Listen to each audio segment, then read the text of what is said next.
একবার খেতে শুরু করলে আর থামবে না। মাছ মাংস সাইডে রেখে চোখ বন্ধ করে 3-4 প্লেট ভাত খেয়ে ফেলবে। একগাল খাওয়ার পর মনে হয় শুধু খেতেই থাকি। আর এই মশলাটা দেওয়ার পর এটা হয়ে গেছে সাধারণ থেকে একদমই অসাধারণ। আর রান্না করার সময় মনে হবে এটাই দুনিয়ার সবচেয়ে সহজ রেসিপি। তো কিছুই নয়, রান্নাটি করার জন্য মিক্সচার জারে কাঁচা লঙ্কা, টমেটো, পেঁয়াজ, আদা কুচি, তার সঙ্গে রসুনের কোয়া বেশ কয়েকটি, আর একদম ফ্রেশ দেখে ধনে পাতা ডাটি সহই নিয়েছি। তো এবার জল ছাড়া একদম মসৃণ করে বেটে নিতে হবে। এই পেস্টটা বানানোর সময় একদমই জল দেওয়া যাবে না। এখন এটা সাইডে রেখে দিচ্ছি। তারপর একটা বাটি নিয়ে তাতে দিয়ে দিচ্ছি ডিম। আমি এখানে 3টি ডিম ব্যবহার করেছি। তোমরা চাইলে 1টি, 2টি বা তার চেয়েও বেশিও ডিম ব্যবহার করতে পারো। একটা মজার বিষয় কি জানো তো, বাড়িতে মাত্র যদি 2টো ডিম থাকে সেটা দিয়ে 5-6 জনের মতো রান্না করে নিতে পারবে আজকের এই রেসিপিটা দেখে। যে মিশ্রণটা বানিয়ে রেখেছিলাম সেখান থেকে 3 চামচ মতো মিশ্রণ অ্যাড করে একদম ভালোভাবে ফেটিয়ে নিতে হবে। ঠিক এইরকম পাতলা করে ডিমের মিশ্রণটা রেডি করে নিয়েছি। এখন গ্যাসটাকে অন করে দিয়ে তাতে একটা ফ্রাইং প্যান গরম করে নিতে হবে আর দিয়ে দিতে হবে 2 চামচ মতো তেল। তেলটাও গরম হয়ে গেলে তারপর ডিমের মিশ্রণ অল্প অল্প করে অ্যাড করে এইভাবে ডিমের অমলেটটা বানিয়ে নিতে হবে। এই ডিমের অমলেট থাকলে শুধু ডাল ভাতও জমে যায়। আর এই ডিমের অমলেট করার পর ঠিক এইভাবে একই সাইজে মানে বড় বড় টুকরো করে কেটে নিচ্ছি।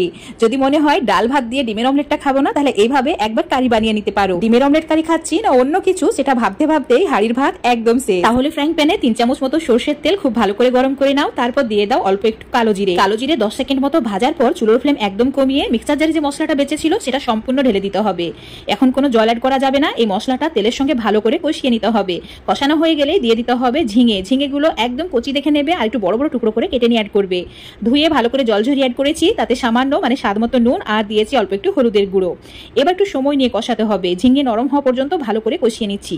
এদিকে একটা স্পেশাল মশলা বানিয়ে নেব। তার জন্য টাকা প্যানে 1/2 চামচ মেথি দানা, তার সঙ্গে 1/2 চামচ একটু কম রাঁধুনি লালচে করে ভেজে নিতে হবে। সুন্দর সুগন্ধ বের হতে শুরু করলে হামলদিস্তায় একদম গুঁড়ো করে ফেলতে হবে। এটা খুব বেশি পাউডার করার প্রয়োজন নেই, জাস্ট একটু গুঁড়ো হলেই যথেষ্ট। তো আমাদের এই স্পেশাল মশলা একদমই রেডি। আর এদিকে ঝিঙে সমস্ত জল বেরিয়ে একদম ভাজা ভাজা হয়ে গেছে। এর মধ্যে দিয়ে দিতে হবে গ্রেভির জন্য 1 কাপ জল। খুব বেশি ঘন বা খুব বেশি পাতলা গ্রেভি হবে না, তাই জলের পরিমাণটা 1 কাপই রাখতে হবে। ভালো করে মিশিয়ে নেওয়ার পর ঢাকা দিয়ে 5 মিনিট মিডিয়াম টু লো ফ্লেমে রান্না করে নিয়েছি। ঝিঙেগুলো এমন ভাবে রান্না করতে হবে না গলে যাবে না শক্ত হয়ে থাকবে। ঠিক এই সময়ই ডিমের অমলেট গুলো ঝিঙের গ্রেভির মধ্যে দিয়ে দিতে হবে আর চুলোর ফ্লেমটা একদম কম করেই রাখবে। এখন একদম লো ফ্লেমে রান্নাটি হবে। অমলেট গুলো গ্রেভির মধ্যে অ্যাড করার পর একটা হাতা বা স্প্যাচুলা দিয়ে ঠিক এইভাবে ডুবিয়ে দিতে হবে। তারপর যে স্পেশাল মশলাটা বানিয়ে রেখেছিলাম সেটা ওই 2-3 চামচ মতো এইভাবে ছড়িয়ে দিচ্ছি আর কয়েকটি কাঁচা লঙ্কা চিড়ে তারপর উপর থেকে দিয়েছি। এখন জাস্ট উপরটা হালকা করে একটু নাড়াচাড়া করে ঢাকা দিয়ে লো ফ্লেমে ওই 1-2 মিনিট মতো রান্না করে নিয়েছি। এই গুঁড়ো মশলাটা দেওয়ার পর ঢাকা খোলা মাত্র কি সুন্দর সুগন্ধ বের হয় কি যে তোমাদের বলবো।